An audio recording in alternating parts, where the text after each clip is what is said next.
Hello friends, welcome জানাচ্ছি আমার YouTube চ্যানেলে সবাইকে। চলে এসেছি আপনাদের জন্য একটা নতুন ভিডিও নিয়ে। রবীন্দ্রনাথ ঠাকুরের বর্ষযাপনে দুটো লাইন মনে পড়ছে, একটু বলছি। অন্তরে অতৃপ্তি রবে, সাঙ্গ করি মনে হবে, শেষ হইয়াও হইল না শেষ। অ্যাকচুয়ালি অন্নপূর্ণা যোজনা বা অন্নপূর্ণা ভাণ্ডার এই মনে হয় শেষ হইয়াও হইল না শেষের মধ্যেই পড়ে গেল। কারণ এখানে আজকের 1,62,00,000 টোটাল যে আবেদনের ভেরিফিকেশন হয়েছে, এবং তার মধ্যে 1,45,00,000-কে টাকা দেওয়া হয়েছে রাজ্য সরকারের তরফ থেকে। যদিও সেই টাকাটা অনগোয়িং প্রসেস চলছে, অনেকেই এখন অবধি টাকা পায়নি। যেহেতু স্ট্যাটাস দেখা যাচ্ছে না, তার মধ্যে অনেকেই টেনশনে রয়েছে যে 17 লাখের মধ্যে তারা পড়ে যাচ্ছে কি যাচ্ছে না। তার জন্য যে 19 তারিখ থেকে তারা রিজেক্টের স্ট্যাটাসটা দেখাবে, সেটা যদি আরও আগে চালু করে দিত, তাহলে এই বেকার টেনশনটার মধ্যে তারা থাকতো না। কারণ কম্পিউটার পেমেন্ট হচ্ছে, তার ফলে সময় লাগবেই 2 থেকে 3 দিন, এটা আমরা মোটামুটি সবাই জানি। কেন বলছি শেষ হইয়াও হইল না শেষ? দেখুন, এর পিছনে কতগুলো কারণ আছে। আজকে 17 লাখের মধ্যে আজকে যে বাদ পড়ছে যারা, বিশেষ করে, এবং নবান্ন সূত্রে যে আপডেট আসছে এবং সচিবের তরফ থেকেও যে বক্তব্য আসছে, প্রথমে তারা জানাচ্ছে 10 লক্ষ মতন এমন অ্যাকাউন্ট পাওয়া গেছে যেখানে নামের সাথে মিল নেই বা ডিবিটি অ্যাকাউন্ট লিঙ্কড নেই।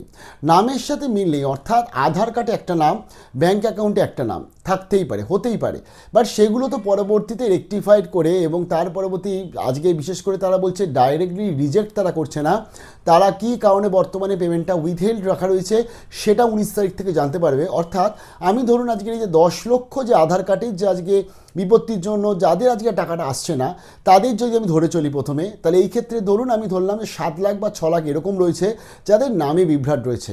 তাহলে তারা যেটা করবে, তারা তাদের আধার কার্ডটা ঠিক করবে, অথবা তারা তাদের ব্যাঙ্ক অ্যাকাউন্টের নামটা ঠিক করবে, তাহলে তো তারা এলিজেবল হয়ে গেল, এবং তার পরবর্তী তার মানে তারা তাদের টাকাটা পেয়ে যাবে অ্যাপিল করলে।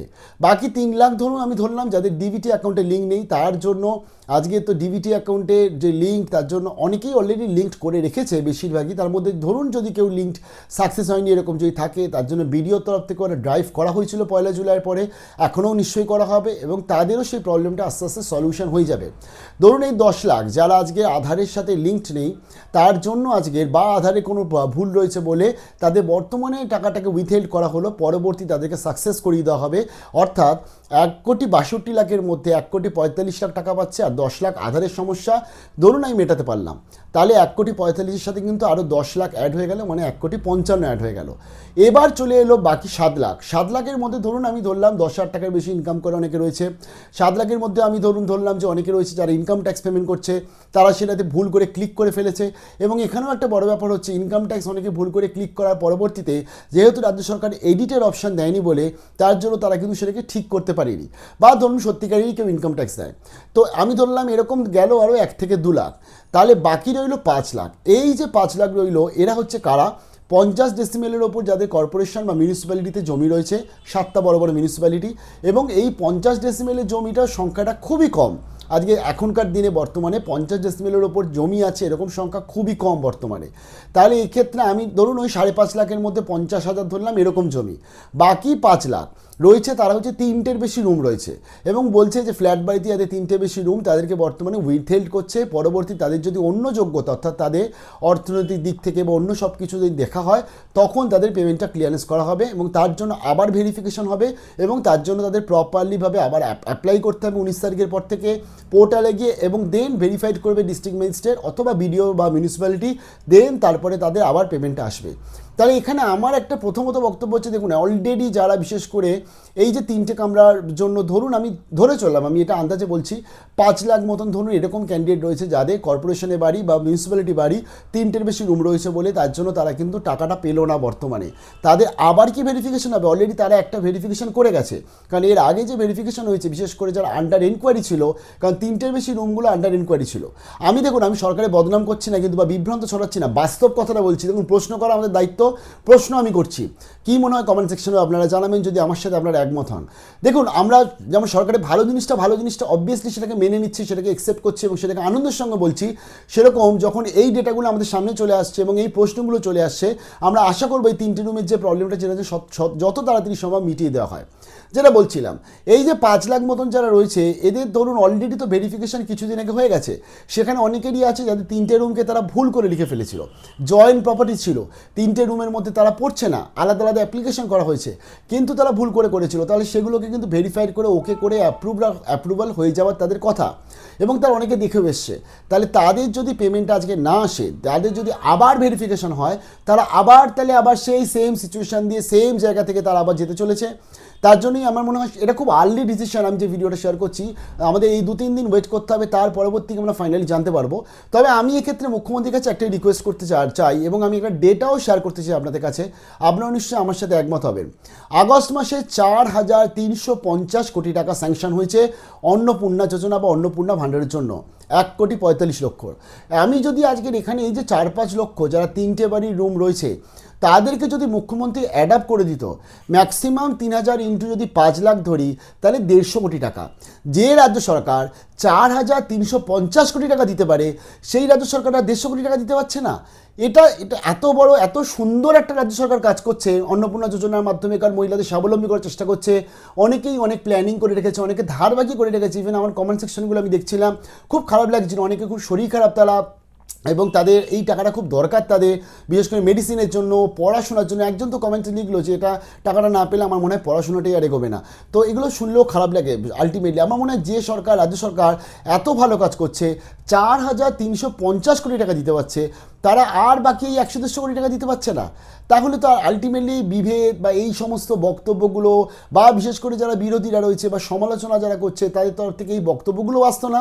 সরকারের ভালো চাই বলে তার জন্য এই ভিডিওটা শেয়ার করছি।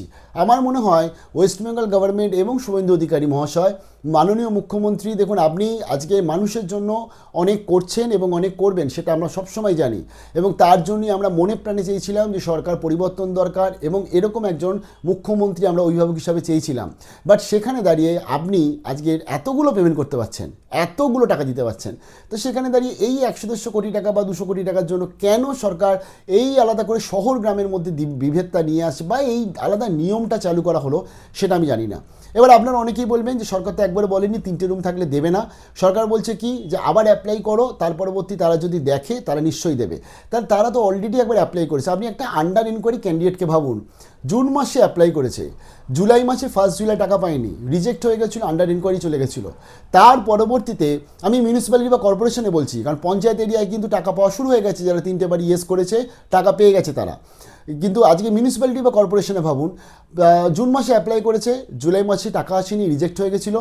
তার পরবর্তী তারা কি করলো, তার আবার ভেরিফিকেশনের জন্য তাদেরকে বলা হলো ভেরিফিকেশন হবে, ডকুমেন্টসগুলো মিউনিসিপ্যালিটি বিডিও অফিসে অনেক জায়গায় জমা নিচ্ছিল, অনেক জায়গায় তারা জমা দিয়ে এলো। তার পরবর্তী তাদের বাড়িতে ভেরিফিকেশন এলো, ভেরিফিকেশন হয়ে যাওয়ার পরবর্তীতে তারা মোটামুটিভাবে জানে যে এবার আমি ঠিকঠাক পাবো, কারণ তারা, এবং এখানে অনেকেও আছে এরকম আমি বলছি যাদের 3টে রুম নেই, তারা ভুল করে সাইবার ক্যাফে থেকে ভুল করে এন্ট্রি করেছিল। এখন সাইবার ক্যাফেতে কী করবে, সাইবার ক্যাফের বিরুদ্ধে কেস করতে যাবে তারা, যে কেন তুমি 3টে রুমকে ইয়েস করেছো। এবার এখানে দাঁড়িয়ে আমার মনে হয় এই যেগুলো বিশেষ করে আজকে ভুলগুলো ছিল, সেগুলোকে তো ভেরিফাইড করে দেওয়ার কথা, সেগুলোকে ঠিক করে দেওয়া, যে এবং তাদের পেমেন্টটা যেন তারা সচলভাবে ঠিকঠাকভাবে পেয়ে যায়, এবং এটাই প্রার্থনা করছি আমি। আর যারা ধরুন আজকে সত্যিকারের 3টে রুম ছিল বা তারা ইয়েস করেছে এবং যারা সত্যি কথা বলেছে, তাদেরকে আজকে এইভাবে তারা যেন আটকে না যায়, এটাই প্রার্থনা করব। দেখুন আমি আরও একটা বাস্তব কথা বলছি, অনেকের ভেরিফিকেশান টেলিফোনিক হয়েছে, আন্ডার এনকোয়ারিদের ভেরিফিকেশান ফিজিক্যালি হয়েছে বেশিরভাগ, কিন্তু বিশেষ করে 1 জুলাই যারা টাকা পেয়েছে আপনারাই আমাকে জানিয়েছেন অনেকের ভেরিফিকেশান টেলিফোনিক হয়েছে। টেলিফোনিক মোবাইলের মাধ্যমে যখন ফোন হচ্ছে, তখন সে যদি মিথ্যা কথা বলে, আপনারা ধরবেন কি করে যে তার 3টে ঘর না 4টে ঘর রয়েছে। তো এই ফ্যাক্টরগুলো, অর্থাৎ আন্ডার ইনকোয়ারিদের জন্য যেমন ফিজিক্যাল ভেরিফিকেশান দরকার ছিল, আমি একটা ভিডিও করেছিলাম, সেরকম যারা আজকে 1 জুলাই টাকা পেয়ে গেছে, মিথ্যা তথ্য দিয়ে এসছে, এবং তারা আবার ধরতে গেলে আগস্টে টাকা পেলো, তাদেরকেও কিন্তু ওই টেলিফোনিক ভেরিফিকেশান না, বাড়ি গিয়ে ভেরিফিকেশান করাটা দরকার ছিল। আরও একটা ব্যাপার আছে, 1 জুলাই এরকম আপনাদের মাধ্যমেই পেয়েছি, 1 জুলাই এরকম অনেকে আছে তাদের কিন্তু ভেরিফিকেশান হয়নি, কিন্তু তারা টাকাটা পাচ্ছে, এরকম আপনাদের থেকেই পেয়েছি। আমি জানি না এটা সঠিক কিনা, আপনারাই ভালোভাবে জানাতে পারবেন কমেন্ট সেকশানে।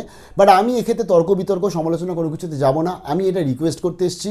প্রথমত যারা আজকের আধার কার্ডের জন্য বা যাদের যে কারণে রিজেক্ট হলো, সেটা তো তোমরা দেখতেই পেয়ে যাবে 19 তারিখের পরবর্তীতে, এবং তার পরবর্তী তোমাদের অ্যাপিল করতে বলা হচ্ছে। তো এই অ্যাপিলটা তোমরা করো, শেষবারের জন্য অন্তত অ্যাপিলটা করো, চেষ্টা করো, কারণ অনেকেই আছে তারা অ্যাপিল করতে করতে ধরতে গেলে তারা হাঁপিয়ে পড়েছে।